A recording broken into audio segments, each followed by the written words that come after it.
Good morning, Cottonwood. Pastor Kenneth coming to you just to share a quick thought with you from God's Word that I trust will be a blessing for you today.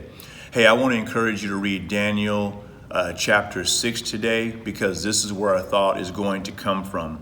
Let me read this verse to you from chapter 6, verse number 10. It says, "Now when Daniel knew that the writing was signed, he went home, and in his upper room with his windows open toward Jerusalem, he knelt down on his knees 3 times that day and prayed and gave thanks before his God, as was his custom since early days."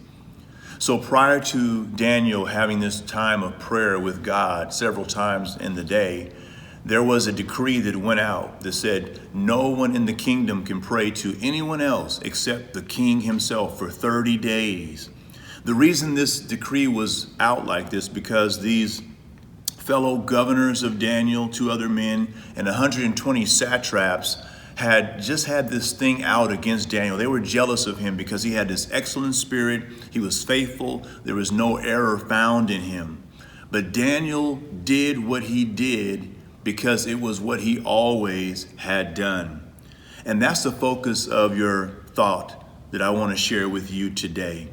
And that is that even though Daniel was facing a life or death situation, he was going to be punished because nobody was supposed to pray to any other God except the king himself. But Daniel did not allow that to move him. Why? Because Daniel had incorporated a habit of prayer, a discipline of prayer, a discipline of time with God in his life.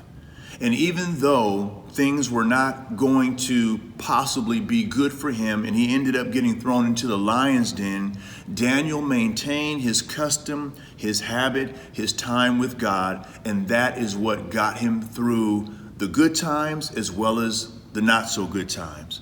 So my encouragement for all of us is no matter what news we might be hearing day to day from media to online or whatever the case may be, let's maintain the habit of always going to God in prayer. Our prayer life and going to God and our worship to Him is what will sustain us during any time of anything that's going on. God bless you as you pray today.